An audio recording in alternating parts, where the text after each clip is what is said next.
a nation that suffers Alzheimer.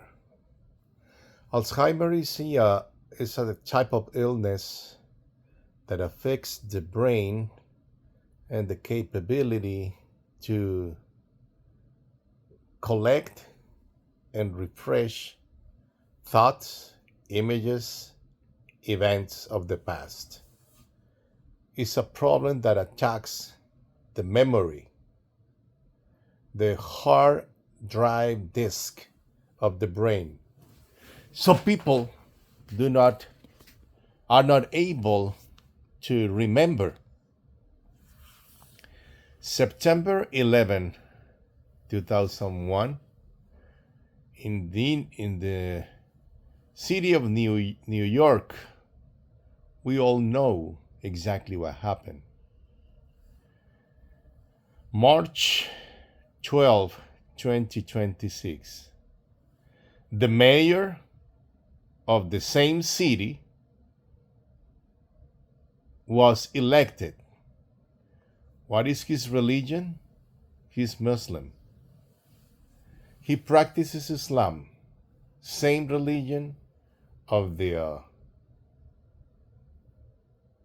hijackers of the two United planes that hit the towers. Same religion, same principles, same philosophy, same mindset, and listen carefully, same purpose. Make no mistake, the agenda of Islam goes beyond religion. It's a type of empire that uses religion as a masquerade to dominate and conquer nations, regions, and countries. What is their strategy?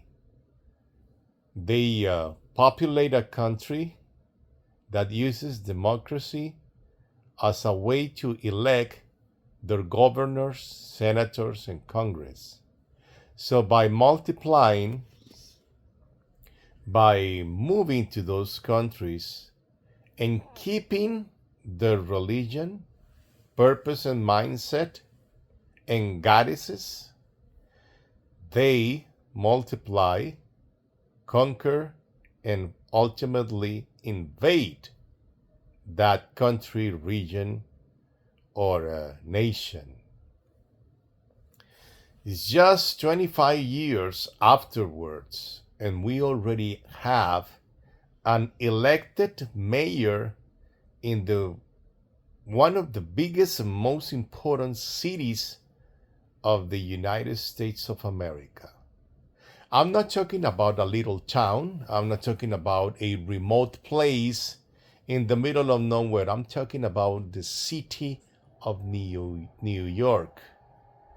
New York is now ruled by a Muslim governor that was elected by votes in the exercise of democracy. How do you explain that to me? How do you explain that to the victims, more than 3,000 people that died that morning in less than an hour, plus the multiple victims affected by the sinister attack of two hijacked aircraft to the towers in the World Trade Center? It's just 25 years ago. Do we see a problem here? Do we understand what is happening in front of our very eyes? Do you know what is happening in cities like London, in the one of the main cities of Europe? Oh, they don't know what to do now to contain the Muslim agenda that is conquering the world in front of our very eyes, and nobody seems to care. In the exercise of freedom, we are sacrificing our freedom.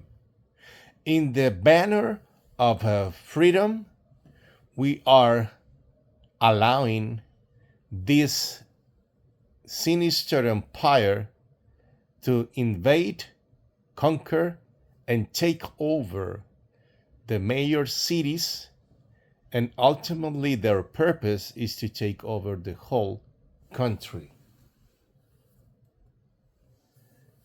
Make no mistake, they are not going to assimilate or change their religion or their customs and culture and their mindset.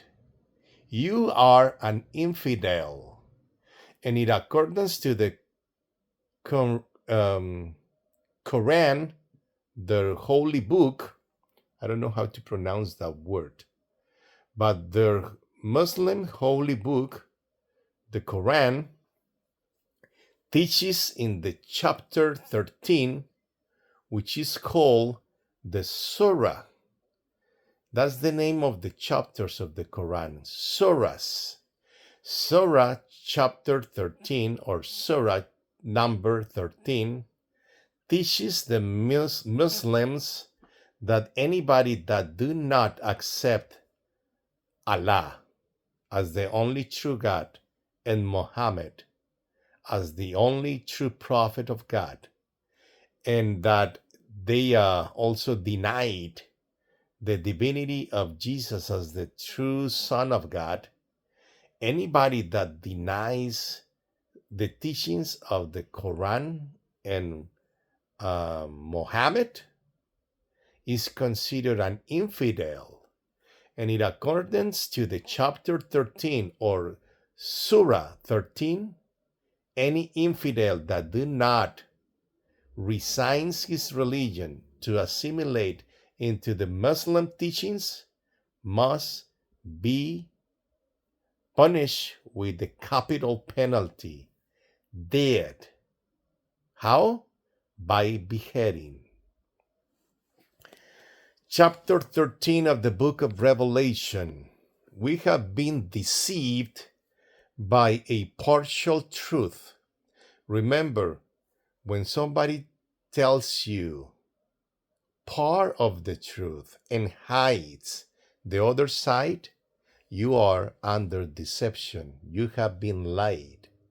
You have been deceived. The truth of the matter is that today, Christianity needs to go back and to search out the Holy Scriptures, the Bible. Revelation chapter 13 gives us three numbers: 666. Very popular. Many, even the skeptics, have heard that number at least once in their lifetime. But when we go deeper and we look at the actual writing of the book of Revelation in chapter 13, by the end of the chapter, we see in the original manuscript, in the original scroll written by the Apostle John in the isle called Patmos in Asia Minor. That's the name back then to that region that was conquered by the Roman Empire. Now pay attention to this detail in this revelation. Those three letters, each one of them have a value number in Gematria. Gematria is in all way to give value, a number value to every single letter in the ancient languages that did not have an additional system of numbers. For example, the Greek letter Chi, which is the first letter in the mark of the beast, happens to have a gematria value of 600. The second letter, Chi, has the value of 60. And the third letter, Sigma, has the value in gematria of 6. So we have 600, 60, and 6. If you do the math in accordance to the demand of this chapter to calculate the math of the mark of the beast, you have 600 plus 60 plus 6. Obviously, you have 666. That is the number of the beast. There is nothing wrong with this interpretation. But this is not the whole interpretation that the book is given to the disciples of Jesus that were intended to receive this deep revelation with the only book that gives a blessing for those who read the prophecies in this book called Revelation. It is also known as the book of Apocalypse, which means in Greek to remove the veil or to reveal. Reason why some translators, some theologians use the name Revelation for the book that reveals what needs to happen in the end times. Now, chapter 13 is talking about a beast. If we recall correctly the interpretation of the dream of Nebuchadnezzar, king of Babylon, by the prophet Daniel, also called Belshazzar in the Babylonian language, we should recall that Daniel interpreted several visions and dreams along the 12 chapters that he wrote, and many of them regarding the end times scenario. One of the things that we need to remember is those beasts that are portrayed in the book of Daniel, they represent emperors, kings, but also they represent empires. So let's go back to the book of Revelation, because the book of Revelation, chapter 13, happens to talk about a beast. What is a beast in the definition of the Bible? It represents a king, but also it represents the empire or system of that kingdom. So what do we have in the book of Revelation? Only a number? No. The Bible is very clear in chapter 13 of the book of Revelation. We have a mark, a name, and a number. So it's not just a number. We have three different elements of understanding to be able to discern and identify the last empire that will rule for 1,260 days the earth, with one religion, one system, one world, new world order. What are those three main items that we need to study to be able to identify the nature of the last beast and his king, the Antichrist, the son of perdition? The mark of the beast, the name of the beast, and also the number of the beast. So we have three different elements. It's not just a number. Now, let's go back to the book of Revelation, chapter 13. In English, no, English did not exist 2,000 years ago. English is a modern language. So the language of the Bible that was used to write most of the New Testament books and scrolls is called Greek, the popular Greek, not the Greek of the philosophers of the old ancient days. No, it's the popular Greek, something like English today that is very popular even in the nations of the world. That Greek happens to have in chapter 13 of Revelation three different letters: Chi, Chi, and Sigma.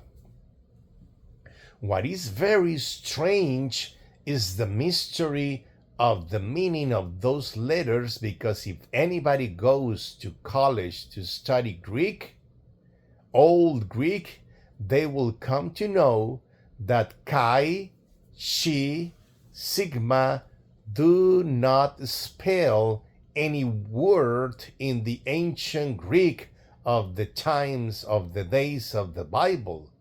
So we don't know what it means unless we go and see how the Apostle John wrote those three Greek letters. First, the letter Chi. In Greek, it doesn't mean anything. Everything we know is that it has a value of 600 in Gematria. The letter Chi, it doesn't mean anything. Only we know that it has a Gematria value of 60. The letter Sigma, it doesn't mean anything in Greek when we combine those three letters, but we know that Sigma has a value of 6. So everything we know so far is that the number reads 666. That's all we know. But if we look up the original scroll that you can Google, the mark of the beast in the original Greek Koine language, you will see that those three letters in Arabic, they reveal something outstanding. The first letter Chi, the second letter Chi, and the third letter Sigma, they happen to be the main symbols of the Muslim religion. The name of Allah, the name of Muhammad, and the banner of the jihadist warriors that they fight everybody, the infidels, to death, is represented in their foreheads by the letter Sigma that looks like an X.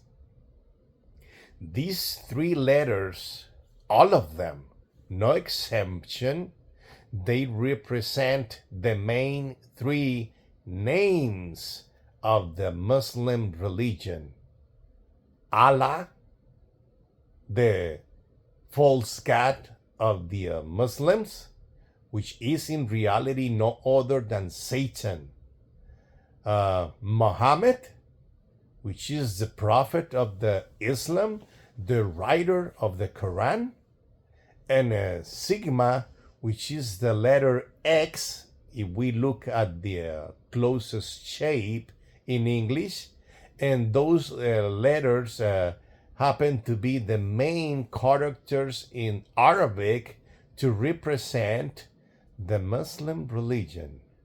And the last one, that is called Sigma, that looks like an X, happens to be the symbol that the jihadist warriors killed themselves using a banner with the letter Sigma, which is no other than the letter X, formed by the crossing of two swords in the shape of the letter X.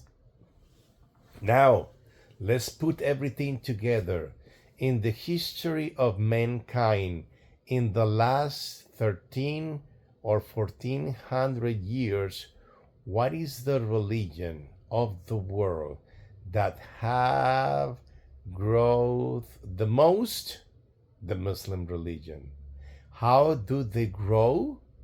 By doing an evangelism in peace and conquering the hearts of people by their doctrine? No, that is not the case. Either you get converted to Islam or you die, because you turn yourself if you don't receive that religion, denying Jesus Christ, then you turn yourself into an infidel, and the penalty is the penalty of death by beheading.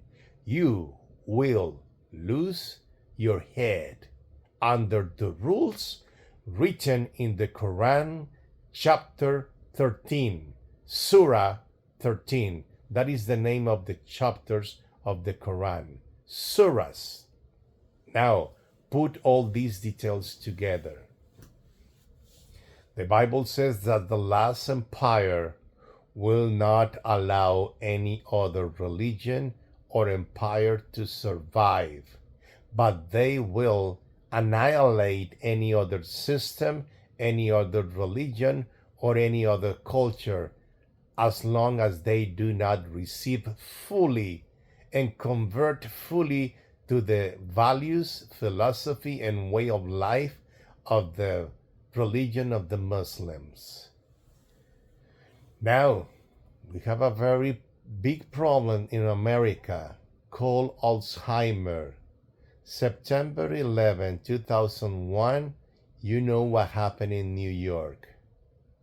A few years later, 2016, the first Muslim president that has a very Muslim name, Barack Hussein Obama, gave millions and millions of dollars to sponsor the most violent dictator in the history of the Muslim country of Iran, that ruled and oppressed the country of Iran for 46 years with the banner of the Muslim religion, who gave this violent murderer dictator money to sponsor his wicked purposes? The Muslim president of America, Barack Hussein Obama. Millions of dollars, something close to $20 billion out of your pocket and my pocket, went to the Ayatollah Ali Khamenei, who was the main sponsor of every single terrorist attack against America, against Israel, and against Christianity. Who did sponsor him? Russia? No. China? No. Who did it? America. Who was the president that signed that funding to the Ayatollah Ali Khamenei of Iran?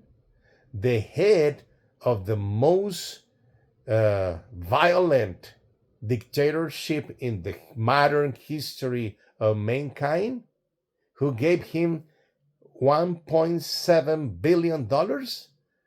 Barack Hussein Obama, the Muslim president in the history of America. And we have a big problem that we as a nation forget things very quickly. It happened just 25 years ago. And what do we see today? Where did the attacks of September 11 happen? What city of America? What city of the United States? New York City.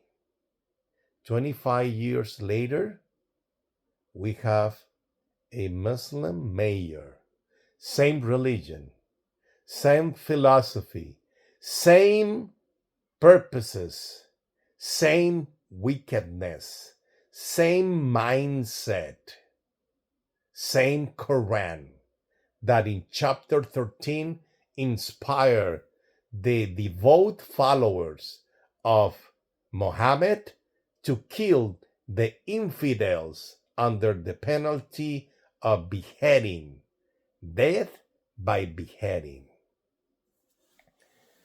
Have you happened to watch the news of the world and to listen to the chanting of the jihadist Muslim religion followers? Death to America, death to Israel. They are not anymore in the Middle East. They are here. And one of them happens to be the mayor of New York City. One of them happened to be the president of America with a very Muslim name, Barack Hussein Obama. Are we going to wake up one day? Or could it be that we will wake up too late when some of our American cities are in flames under the attack of the rockets and missiles and nuclear weapons of these uh, Muslim followers and jihadists? Time will reveal it, but the Bible has foretold the nature of the last empire. Let those who have ears, let them hear.